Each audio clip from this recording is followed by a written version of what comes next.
네, 다음 소식 만나보도록 하겠습니다. 네. 하루아침에 50년 살던 이 삶의 터전을 잃게 된다면 얼마나 막막할까요? 네. 실제로 태백에서 있는 안타까운 사연이 있어 오늘 소개해 드릴까 합니다. 자, 그곳은요, 태백의 대표 탄광촌인 화전리인데요. 이곳에 살았던 40년 넘도록 살고 있는 주민들이 쫓겨날 위기에 처했습니다. 과연 이들이 어떠한 사유로 정착을 하게 됐고 왜 쫓겨날 이유에 처했는지 지금 화면에서 함께 살펴보시기 바랄게요. 태백시 화전동에 나왔습니다. 제 뒤로 보이는 이곳은 약 40여 년 전에 큰 수해를 입은 주민들이 집단으로 정착한 마을입니다. 그런데 최근 토지 소유주가 철거를 요구하면서 땅을 내놓으라고 해서 주민들이 쫓겨날 위기에 처해 있습니다. 자, 어떤 사연인지 오늘 자세히 알아보겠습니다. 화전동으로 찾아가 봤습니다. 지금 50년 넘게 여기 사셨던 분들은 완전 날벼락 같은 상황이 된 거죠. 49년을 내 집인 줄만 알고 살았는데요. 뭐 그 사람들이 와서 집을 뚫어내라 뭐 이런 문제가 있으니까 잠 못 자고 있어요. 45가구 주민은 대부분 독거노인들입니다. 어디를 떠나요? 돈도 한 푼도 없는데 집 한 채 값이래 주면 딴 데 가고 싶은데 돈 한 푼 없어요. 40여 년을 살아온 마을에서 주민들이 쫓겨날 위기에 처했습니다. 이게 무슨 날벼락일까요? 탄광 사택촌이었던 화전마을은 탄광이 문을 닫고 떠나지 못한 주민들이 살고 있었는데요. 지난 6월 현재 살고 있는 집을 철거하고 토지를 땅 주인에게 돌려주라는 판결이 났습니다. 안녕하세요. 반갑습니다. 무슨 일인지 마을회관에서 주민들을 만나봤습니다. 동가리가 광산 때문에 이게 광산 때문에 광산 때문에 물 난리가 났지. 주민들은 50년 전 이주하게 된 이유가 탄광 때문이라고 합니다. 화전동에는 탄광이 많았고 그 옆 사택에는 탄광 노동자들이 살고 있었습니다. 탄광 안에 가면 보다가 나오잖아요. 돌 그거 하고 기름통, 나무통하고 그게 떠내려와서 그걸 몇개 보니까 물이 집으로 전부 다 들었죠. 네. 집에 또 다 들어가지고 참 뭐 우린 막내 아들 떠닐갈 뻔했어. 결국 마을에 있던 저탄장으로 인해 수해가 났던 건데요. 어르신들이 이야기한 1972년엔 전국적으로 수해가 났습니다. 영남 지방에 또다시 큰 비가 내려 200명에 가까운 인명 피해와 당시 삼척군에서는 수해가 난 화전동 주민들을 광업소가 마련한 땅으로 이주시킬 계획을 세웠습니다. 당정 가서 사장님이 자기네 때는 우리가 피해를 많이 봤잖아요. 그러니까는 거기다가 집을 짓고 살으래. 1972년 수해로 집을 잃은 이재민들을 위한 집단 이주 계획은 전국적으로 있었습니다. 당시 화전동의 관할구역이던 삼척군에서도 3개 마을이 수해로 집단 이주를 한 기록이 있는데요. 현재 찾을 수 있는 자료는 삼척시 남양리 수해복구 영상이 전부였습니다. 그러니까 주민들의 증언만 있는 상황인 거죠. 수혜를 만나지 우리 동민이 모사이가 삼척군에서 선사를 받아가고 이거 삼척군에서 지갖고 예. 집값을 받아갔다는 얘기입니다. 그 집값. 당시에 뭐 얼마 정도씩 내신 거예요, 그러면? 뭐 여기 끊어졌어. 3,300원 냈다. 그때 여기 집 짓고 살아라 뭐 이럴 때 뭐 문서 같은 걸로 남겨놓으신 게 없어요? 없어요. 그냥 지가 살을 한다고 그냥 아, 말로만 이렇게 하시고 아, 뭐 이렇게 계약서나 문서 이런 건 전혀 없으시고 그렇기 때문에 내가 통장님을 찾아가서 이전을 받아야 되겠어요. 그러니까 그거를 2번을 문의를 했죠. 가니까 수재민을 위해서 희사를 했어요. 우리 땅입니다. 할 필요 없습니다. 생각은 했는데 거기까지는 아닌가 보구나 하고 주저했어요. 그때 이렇게 사항이 왔는 거래요. 지금. 이들의 주장을 뒷받침할 자료는 삼척시나 태백시 어디에도 찾을 수 없었습니다. 주민들은 건물 등기만 하고 지금까지 살아온 거죠.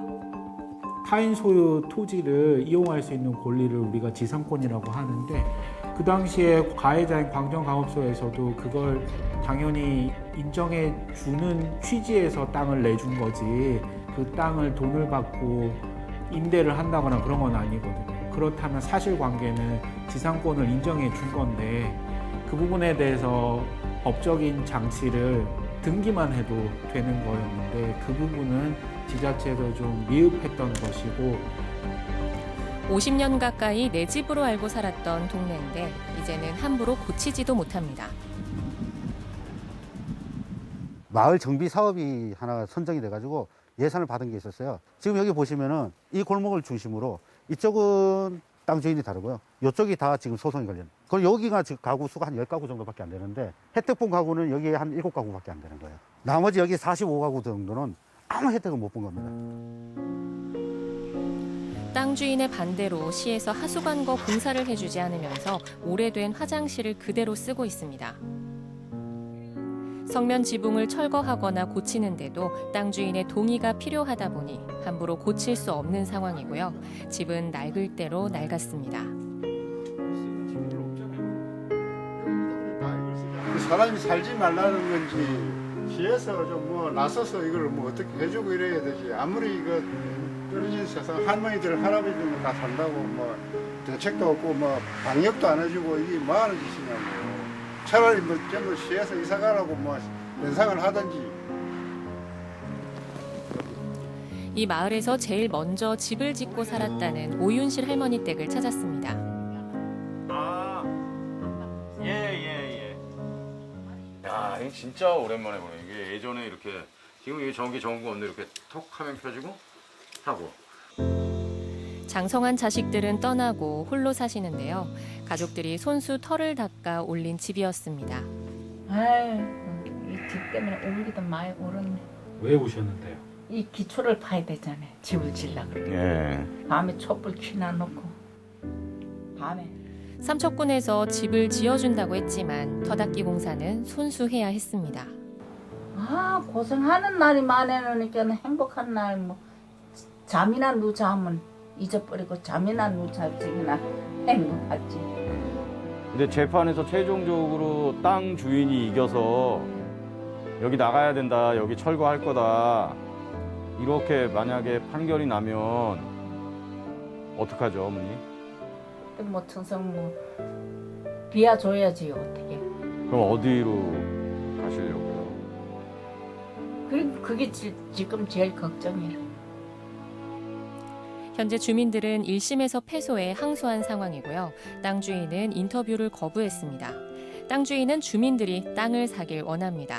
그러나 땅 주인이 원하는 가격과 주민들이 감당할 수 있는 가격의 차이가 커서 여기까지 온 거죠. 어찌됐든 간에 지금 거주하고 계시는 40여 가구 한 45명의 주민들에 대해서는 태백이 그들의 터전이었고 그들의 삶이고 또 그들이 태백을 세우는데 일조를 했다는 것은 분명코 저희들도 잊지 않고 있습니다.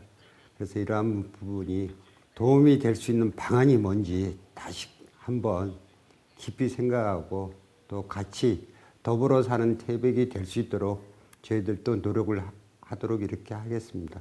광산에서 사택이 형성돼 있고 현재까지 유지되고 있는 우리나라에서 유일한 곳인데 요즘은 그런 자원들도 많이 활용을 하고 지자체가 관광상품으로 개발을 한다라던가 보존하기 위해서 이런저런 예산도 투입하고 노력도 많이 하고 있기 때문에 그런 차원에서 지자체에서 접근을 한다면 그래도 좀 해결책이 나오지 않을까 주민들은 좀 그렇게 생각을 하고 거기에 희망을 갖고 있긴 합니다. 오늘도 시간이 멈춘 듯한 화전마을에 아직도 사람이 살고 있습니다. 비가 오면 빗물을 받아 써야 하고 한평 농사에 키운 고추 몇 개가 저녁 밥상에 오를 이들의 삶이 얼마나 계속될 수 있을까요? 땅 주인과 원만히 합의가 잘 되든 지자체에서 도움을 주든 그동안 고생한 이들의 삶이 부디 평안했으면 하는 마음이 추석을 앞두고 더 간절해집니다.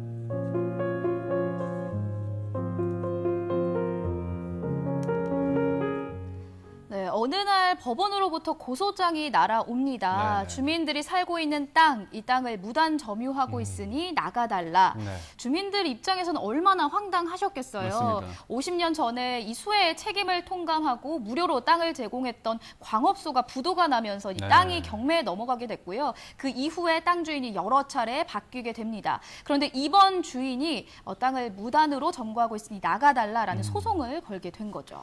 자, 72년도면 이제 50년이 다 된 일이지 않습니까? 당시에 집을 잃고 땅을 마련해줬고 그 땅 위에 집을 지었는데 그 집을 짓는데 발생한 비용도 뭐 10년, 20년 대납해서 다 납부를 했는데 이런 상황이 발생한 겁니다.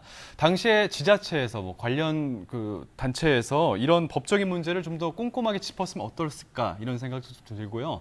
특히 이제 아까 녹슨 집의 모습을 보니까 정말 더 마음이 아파요. 네. 어르신들이 사시는 40여 가구의 그 집들을 보니까 더 마음이 좀 아픕니다. 맞습니다. 네. 이번 1차 소송에서 땅 주인이 승소를 하면서 네. 강제 철거를 할 수 있는 법적 요건이 만들어졌기 때문에 맞습니다. 네. 말 그대로 언제 쫓겨날지 모르는 상황이 된 거거든요. 그런데 지금 이 땅에 살고 있는 주민분들께서 모두 다 어르신 분들이기 때문에 네. 이 소송에 참여하는 것도 많은 어려움이 있고요. 그래서 더 걱정이 되는 부분입니다. 맞습니다. 이제 항소를 한 상황이죠. 도움이 절실하게 필요한 상황이고 뭐 지자체나 관련 기관에서 좀 더 긴밀하게 협조를 해서 이 사태를 잘 극복해 나갔으면 좋겠다는 생각을 갖습니다. 아까 태백시의회 의장도 말씀을 하셨습니다. 태백을 세우는데 분명한 일조를 한 역군들이 이분들이다. 네.